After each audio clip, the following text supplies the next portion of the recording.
তাওরাতের মতো কিতাবকে আল্লাহ তাআলা কাঠের তক্তার মধ্যে লিখে এই পাহাড়ের উপর নাযিল করেছে।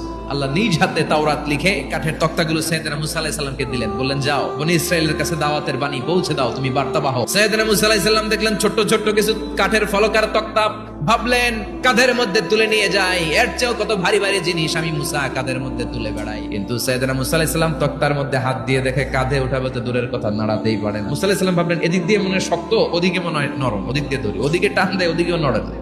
আল্লাহ জিব্রাইলকে বলেন না একটু হেল্প করতে, আল্লাহ বললেন যাও তোমারে হেল্প করতে কইছে। মুসা আলাইহিস সালাম বললেন ভাই জিব্রাইল তুমি এদিক দিয়ে ধরো, আমি ওদিক দিয়ে ধরি। এই দুজনে হেইয়ো হেইয়ো শুরু করছে, কিন্তু তক্তা নড়ে না। মুসা আলাইহিস সালাম বললেন আল্লাহ জিব্রাইলের যে সঙ্গী ফেরেশতা এগারো বলো না একটু হেল্প করতে। আল্লাহ বলে যাও হেল্প করে আসো। গায়ে যত জোর আছে মুসা আলাইহিস সালাম তক্তা ধরে টান দিলেন, এক একটা টানে কোমরের রক ছিঁড়ে যাওয়ার অবস্থা, কিন্তু তক্তা নড়ে।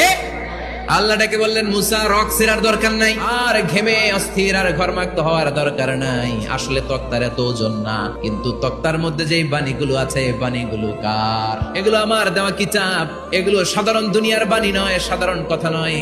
এই জিনিসটা বোঝাবার জন্য তক্তার ওজন আমি বাড়িয়ে দিয়েছি। এবার ফেরেশতার সাহায্যের দরকার নাই, নিজেই টান দাও দেখবা উঠাতে পারবা। সাইয়েদনা মুসা আলাইহিস সালাম এখন দেখে টান দিয়ে কাঁধে নেওয়া যায়। সুবহানাল্লাহ পড়েন।